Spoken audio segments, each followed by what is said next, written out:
Panji Pragiwaksono nggak terima, dia murka gara-gara anaknya dibecandain fisiknya buntut dari konten mensrea. Cana. Menurut keyakinan Panji ini tuh lucu aja gitu. Karena yang dia bercandain itu kan fisiknya orang dewasa, tapi kenapa netizen malah ngebecandain fisik anak-anaknya, Cana? Kan gue jadi nge-lag gitu kan, sejak kapan ngebecandain fisik itu diperbolehkan sesuai usia? Ngebecandain fisik itu kan jatuhnya bully. Apalagi yang dia bercandain itu pemimpin negara, kan tolol itu namanya. Lagi ramai di Twitter dan di media tentang gue nggak akan bikin Mensrea Part 2. Ini salah satu pertanyaan yang sering sekali ditanya-tanya, kapan bikin Mensrea Part 2?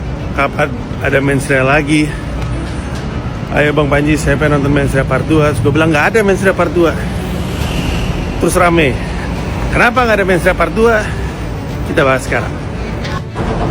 Jawaban singkatnya adalah karena saya tidak pernah mengulang judul, alias nggak pernah menggunakan judul yang sama. Mensrea adalah pertunjukan ke-10. Dari 1 sampai 10 judulnya selalu beda-beda. Nggak apa-apa juga kalau ada yang mau sama. Kayak Saminato Slimboy, show-nya tanpa batas volume 2. Tahun ini akan ada tanpa batas volume 3. Tapi saya nggak pernah, idola-idola yang saya miliki itu juga nggak pernah mengulang judul. Mas Nova, kalau dipetakan lewat drone emprit, gimana sentimen publik soal acara mensreanya Panji nih, Mas? Sentimennya tentu saja sangat positif kepada Panji ya. Positif banget itu, hampir tidak ada yang mencaci maki Panji, kecuali akun-akun yang justru tadi itu hanya sedikit keterlibatan bot atau partisipasi akun organiknya tinggi. Kalaupun ada, ternyata kami dapati ada di klaster yang justru menyatakan kontra terhadap apa yang disampaikan oleh Panji. Setidaknya mengamplifikasi narasi-narasi negatif kepada Panji. Isunya Panji itu ternyata lebih ramai dibicarakan di TikTok, Mbak. Kolom komentar di TikTok itu kan ramai sekali. Dan kita tahu dari komentarnya, gaya berbicara di komentar, kita juga tahu TikTok itu siapa penggunanya, kebanyakan itu kan Gen Z ya. Penting nggak sih isu politik dibawakan dengan cara bercandaan? Bukan masalah isu politik dibawakan dengan bercandaan ya, tapi bercanda atau jokes itu memang salah satu outlet yang masih aman buat mengkritik. Karena kalau kita mengkritik beneran lewat artikel atau mengkritik beneran lewat opini yang official, itu perkaranya jadi panjang. Jadi jokes itu satu-satunya outlet di Indonesia. Oke, Pak, gimana cara menjaga batas antara kritik cerdas sama asal bunyi biar nggak kena masalah hukum? Dibutuhkan kalau bahasa sayanya etika satir. Sebenarnya kita cukup berterima kasih dengan teman, tidak hanya Panji sebenarnya, tapi sekelompok stand up komedian yang akhir-akhir ini mencoba untuk berani memasukkan materi-materi yang kritis dalam penampilan stand up komediannya. Tapi di sisi lain kita tentu tidak boleh setuju terhadap gejala ekspresi yang tidak bertanggung jawab, yang bisa dikatakan menerabas. Etika itu tetap perlu ya. Lagi ramai di Twitter dan di media tentang gue nggak akan bikin Mensrea Part 2. Ini salah satu pertanyaan yang sering sekali ditanya-tanya, kapan bikin Mensrea Part 2? Kapan ada Mensrea lagi? Ayo Bang Panji, saya pengen nonton Mensrea Part 2. Terus gue bilang nggak ada Mensrea Part 2. Terus rame, kenapa nggak ada Mensrea Part 2? Kita bahas sekarang. Alasan Panji nggak bahas Anies di Mensrea. Selain tidak ngebahas Anies, bener banget. Kadang-kadang saya suka aneh sama komentar-komentar. Kenapa sih nggak bahas Anies? Kenapa yang dibahas selalu presiden, wakil presiden? Lah iyalah, mereka kan berkuasa. Anies kan rakyat biasa. Ucapannya tidak menentukan kebijakan. Tanda tangannya nggak diperlukan. Dia itu rakyat biasa. Kenapa sih kalian tuh banding-bandingkan selalu sama Anies? Hah? Udah bener itu si Panji ngeritik penguasa, pejabat. Karena mereka itu ucapannya itu didengar, tanda tangannya berarti. Coba mikir ya. Jadi kebencian sama Pak Anies itu tuh juga harus cerdas, jangan benci membabi buta, ya. Ngapain membahas Pak Anies, ngapain? Si Obama nggak punya kekuasaan. Waktu jadi gubernur tuh Panji paling rajin kritik dia. Paham ente KB? Misalnya presiden lagi mabok, clubbing, disamperin, Pak Presiden maaf saya tahu ini malam minggu, saya tahu Bapak lagi seneng-seneng, tapi malu Pak, Bapak kan presiden, Bapak dilihat apa cot? Sampai mabok, kepala saya pusing, wapres saya kayak anjing, wapres saya kayak anjing. Ada orang yang milih pemimpin berdasarkan ibadahnya. Gue mau milih yang sholatnya gak pernah bolong. Kalau sholatnya gak pernah bolong, berarti orang baik. Emang iya? Enggak. Kalau lo tahu Garuda Indonesia buka lowongan, dicari pilot, syarat sholatnya gak pernah bolong. Para penumpang yang terhormat, kita sedang mengalami turbulensi akibat gangguan cuaca. Harap longgarkan sabuk pengaman dan rapatkan saf. Kita sholat safar berjamaah demi keselamatan perjalanan. Ormas Islam, alhamdulillah rezeki anak soleh. Masa ditolak? Ini pasti karena aku rajin sholat. Rezeki anak soleh nih. Emang lu pikir kenapa NU sama Muhammadiyah bisa ngurus tambang? Kenapa kira-kira? Karena diminta suaranya, gua kasih sesuatu yang lu suka, happy lah. Ormas agama, ngurus tambang, happy lah. Dan biar kita adil, sebenarnya nggak cuma ormas Islam aja, semua ormas agama ditawarin, tapi agama lain nolak. Ormas Islam, alhamdulillah rezeki anak soleh. Masa ditolak? Ini pasti karena aku rajin sholat. Rezeki anak soleh nih. Apakah harus membawa-bawa agama dalam urusan politik? Apa melecehkan agama dan suku di Indonesia sekarang sudah dianggap sebagai kebebasan berekspresi? Tentu semua ada batasannya dan Panji jelas-jelas telah menjadi bagian orang yang melewati batas. Gejolak dugaan penistaan agama oleh Panji sudah muncul di berbagai daerah. Satu materi komedi, satu nama. Panji Pragiwaksono. Gak hanya laporan dari aliansi yang mengatasnamakan NU dan Muhammadiyah, tapi laporan polisi muncul di berbagai daerah. Materi stand-up komedi Panji dinilai memuat pernyataan yang menyentuh sholat, simbol keagamaan, dan praktik ibadah umat Islam. Pelapor menilai, materi itu bukan lagi kritik, melainkan dugaan penistaan agama. Di Bangka Belitung, Serikat Pemuda Muslim Bangka Belitung resmi melaporkan Panji ke Polda Bangka Belitung. Mereka menilai materi komedi Panji melukai perasaan umat Islam dan berpotensi memecah kerukunan. Di Sumatera Selatan, Aliansi Mahasiswa Muslim Sumsel melapor ke Polda Sumatera Selatan. Sementara di Bengkulu, Aliansi Pemuda Muslim Bengkulu melaporkan kasus serupa ke Polda Bengkulu. Semua laporan menyoroti materi komedi yang dianggap melewati batas kebebasan berekspresi. Di Jakarta, Perhimpunan Pemuda Muslim Nusantara melaporkan Panji ke Polda Metro Jaya. Sementara itu, di Yogyakarta, Aliansi Santri Nusantara juga membuat laporan resmi ke Polda Deya. Gak hanya itu, di Jawa Timur, gejolak juga muncul. GPMN Jatim melaporkan Panji Pragiwaksono atas dugaan penistaan agama. Total, laporan datang dari berbagai elemen umat, pemuda, mahasiswa, hingga santri. Kini semua laporan telah masuk. Aparat diminta menilai, apakah ini kritik dan satir, atau dugaan penistaan agama yang harus diproses hukum. Waduh, yang dapat kabar nih. Masalah stand up comedy show dari Panji Pragiwaksono, Mens Rea, belum selesai.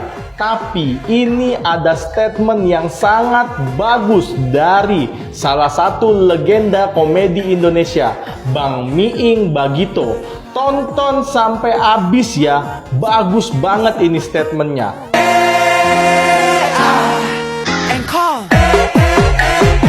Sehingga saya harus mengatakan bahwa dalam sejarah dunia lawak Indonesia atau komika apapun namanya, kita harus apresiasi pada Panji yang mampu mengumpulkan 10.000 orang penonton dan membayar rata-rata di atas 1 juta rupiah. Artinya apa? Ini masyarakat datang 10.000 orang dalam kondisi sorenya habis rame demo bakar-bakaran di depan Senayan dan perjalanan pertunjukan itu dengan lancar, dengan baik. Artinya apa? Mereka tetap punya keberanian untuk datang menitipkan aspirasi mereka dalam bentuk komedi, Pak.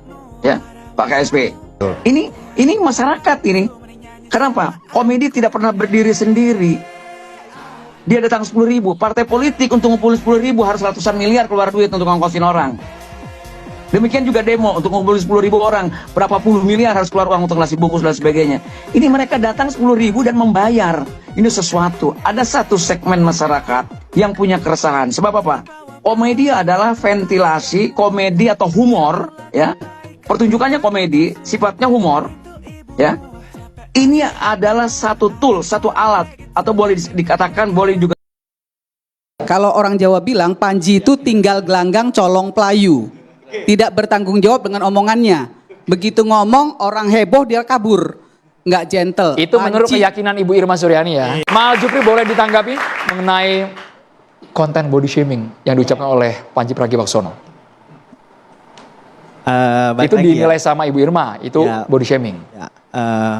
Jadi aku tadi kan aku diskusi bahwa punch down itu sangat buruk lah di mata kami. Pasti kita harus mukul ke atas gitu, kita harus mukul yang punya power gitu. Kalau ke bawah tuh jahat. Ya kalau misalkan memang di sini body shamingnya adalah untuk ngomongin kelainan fisik, ya kami nggak berani aja bikinnya. Cuman Bang Panji yang berani kan. Tapi kalau misalkan dibilang setuju atau tidak, ya aku nggak bikin itu aja. Makanya gitu. Komentar aku kayak gitu. Karena? Tidak bikin karena? Moral kompas aku nggak nyampe aja. Oke. Gitu. Kalau aku. Berarti kalau Panji sampai terucap artinya dia siap menanggung berbagai risiko. Betul. Dia pasti sudah mengukur itu semua. Betul. Karena sudah diskusi ya sama teman-temannya, apalagi kan dia punya konten skakmat juga, ngomong sama orang-orang besar. Jadi ya intinya mah saya nggak bisa bilang itu buruk dan jelek karena aku belum tahu proses kreatifnya gimana di belakangnya. Gitu aja sih. Oke. Sedikit aja ya. Panji bertanggung jawab. Menurut Adinda, menurut anakku, Panji bertanggung jawab. Menurut saya enggak. Dia enggak gentle, dia kabur. Iya, kalau orang Jawa bilang, kalau kabur asumsi Bu. Iya, kalau orang Jawa bilang Panji itu tinggal gelanggang colong pelayu. Tidak bertanggung jawab dengan omongannya. Begitu ngomong orang heboh dia kabur. Nggak gentle. Itu menurut keyakinan Ibu Irma Suryani ya. Itu. Aku meluruskan bahwa Bang Panji sudah tinggal di New York itu 3 tahun gitu. Enggak, habis ini kan dia banci nggak datang ke sini. Oh iya. No comment. Bang Ege boleh Bang. Surat terbuka untuk Abang Panji, ya, komedian terbaik di Indonesia pada saat ini. Saya jujur aja kecewa Bang sama konten antum yang ini. Emang lu pikir kenapa NU sama Muhammadiyah bisa ngurus tambang? Kenapa kira-kira? Karena diminta suaranya, gua kasih sesuatu yang lu suka, happy lah. Ormas agama ngurus tambang, happy lah. Dan biar kita adil, sebenarnya nggak cuma ormas Islam aja, semua ormas agama ditawarin, tapi agama lain nolak. Ormas Islam, alhamdulillah rezeki anak soleh. Saya disclaimer ya, tidak ada kebencian pada organisasi apapun, baik NU maupun Muhammadiyah. Tapi yang disampaikan Bang Panji itu adalah fakta. Kita nggak perlu memperdebatkan tentang itu. Ya akhirnya begitu deh, kita bisa melihat bahwa ternyata keputusan ini menurut saya berhusnuzon ya, ini mungkin para pembesar-pembesarnya saja yang melakukan itu. Sebenarnya kalau warga Nahdien, warga Muhammadiyah di level-level terbawah pasti tidak akan setuju dengan keputusan tersebut. Dan saya termasuk yang tidak setuju untuk itu. Kemudian yang kedua untuk Bang Panji, kalau disampaikan masalah politik balas budi, ya gini, kalau kita mau husnuzon ya, oke lah, anggaplah nggak sampai segitunya. Tapi yang perlu dan penting diketahui buat para sahabat netizen, walaupun yang disampaikan Bang Panji tentang kata-kata menyatakan bahwa ini ada politik timbal balik belum tentu benar, tapi sebenarnya ada baiknya juga kita untuk bermuhasabah, untuk merenung. Sebenarnya anggaplah misalnya tambang ini sesuatu yang halal. Ingat ya, sesuatu yang baik itu belum tentu baik kalau keadaannya itu tidak sesuai dan itu bisa menimbulkan daripada fitnah. Mungkin saya ketika berdua-duaan dengan perempuan berkaitan berkonsultasi tentang ilmu agama, ini niat saya kan mestinya baik ya, tapi karena itu menimbulkan fitnah, orang bisa fitnah saya berdua-duaan ngapain ini, walaupun saya lagi ngomongin tentang agama, tentang fatwa,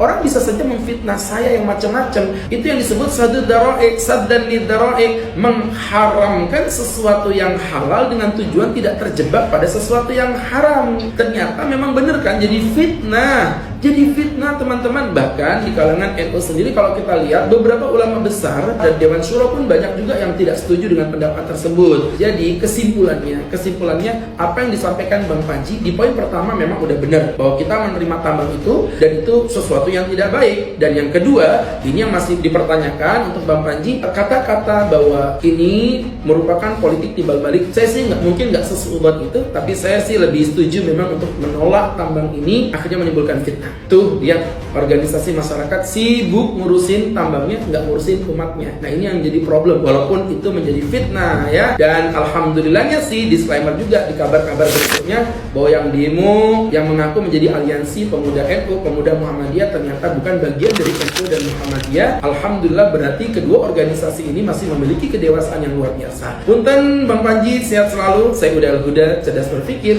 Jarwo kuat nasihati Panji Pragiwaksono buntut heboh materi stand-up komedi Mensrea. Kasus pelaporan komika Panji Pragiwaksono terkait materi stand-up komedi Mensrea memicu beragam reaksi. Di antaranya komedian senior Jarwo Kuat yang menilai bahwa kebebasan berekspresi dalam dunia seni adalah hal yang lumrah dan tidak perlu diperdebatkan secara berlebihan. Meski begitu, Jarwo Kuat memberikan catatan penting mengenai batasan-batasan dalam memberikan kritik lewat panggung lawak. Ia mengingatkan peringatan agar para komedian tetap menjaga etika dan tidak kebablasan dalam menyampaikan materi. Ya, nggak masalah kok, enggak apa-apa kok, oke-oke aja sih, yang penting gak merendahkan martabat, kata Jarwo Kuat di kawasan Pondok Kelapa, Jakarta Timur, Senin, 12 Januari 2026, Jarwo melihat bahwa kasus yang menimpa Panji bisa menjadi dua sisi mata uang bagi perkembangan stand-up komedi di Indonesia. Ia memaparkan pandangan tentang bagaimana publik melihat kredibilitas para komika di tengah pusaran kasus hukum. Ia gitulah, mungkin ada yang menganggap itu bisa menjadi naik lagi stand-up komedi dengan kasus Panji, atau bisa juga menjadi sebuah akibat yang bisa menurunkan secara etikaya untuk anak-anak stand-up komedi. Tapi mereka ini kuat kok stand-up komedi, urainya. Aku emang nggak suka sebenarnya sama sosok Bang Panji ya. Panji Pragiwaksono. Ya, kita bahas dulu nih Bang Panji nih ya. Heboh kali orang-orang bahas Bang Panji nih.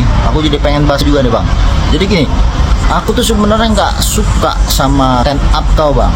Cuman ya aku setuju-setuju aja kalau kau stand up berkomedi mengkritik pemerintah dengan alur berkomedi. Setuju-setuju aja aku soal itu. Dan aku emang nggak suka sebenarnya sama sosok Bang Panji ya. Tapi aku suka kali sama cara berpikir kau Bang. Keren kau Bang. Malah sebenarnya aku tuh pengen jadi kayak kau gitu loh. Punya cara berpikir yang bener, kerangka berpikir yang bener, bisa ngomong di depan publik. Betul. Aku tuh ngefans orang-orang yang punya cara berpikir hebat. Jadi aku bilang lah kau keren kau Bang. Itu aja sih yang mau aku sampaikan ya. Jadi kalau orang-orang bilang Panji nggak keren, ya bodoh amat. Tapi menurutku dari segi cara berpikirnya aku suka dan keren. Paham Glenn? Bagi pemerintah, kritik itu adalah hal yang sangat dibutuhkan oleh negara dalam konteks kebijakan yang banyak dikeluarkan, perbuatan atau tindakan terhadap seluruh struktural pemerintah. Kritik adalah manifestasi kedaulatan masyarakat. Kritik adalah konsekuensi dari pilihan demokrasi di Republik Indonesia. Poin kedua, saya rasa sudah banyak pidato atau pernyataan bahkan dari kepala negara, Presiden Prabowo Subianto, tentang urgensi dari kritik. Negara butuh kritik, bahkan dalam pidato Pak Presiden di acara Natal yang lalu, beliau mengatakan bahkan kepada partai koalisi bahwa kita harus siap diawasi dan kita butuh kritik. Itu poin kedua. Poin ketiga, dalam aspek hukum, di dalam aturan yang selama ini menjadi perdebatan di tengah masyarakat, Kitab Undang-Undang Hukum Pidana, di sana berulang kali disampaikan tentang kritik. Saya izin bacakan singkat saja. Di dalam bagian penjelasan pasal 218 ayat 2 dan pasal 240 KUHP. Dalam negara demokratis, kritik menjadi hal penting sebagai bagian dari kebebasan berekspresi yang sedapat mungkin bersifat konstruktif, walaupun mengandung ketidaksetujuan terhadap perbuatan, kebijakan, atau tindakan presiden dan atau wakil presiden. Pada dasarnya, kritik merupakan bentuk pengawasan, koreksi, dan saran terhadap hal-hal yang berkaitan dengan kepentingan masyarakat. Apa poinnya? Ketika satu pasal itu telah diundangkan, itu adalah pilihan politik hukum yang harus dan sudah disepakati oleh pemerintah dan DPR. Sehingga kalau dalam konteks diskusi kita hari ini, event Mensrea yang diinisiasi oleh Panji Pragiwaksono dan teman-teman komika lain, tentu kami memandang itu adalah hal yang lumrah. Itu adalah hal yang biasa. Karena di dalam hukum juga tidak masalah berdasarkan KUHP baru.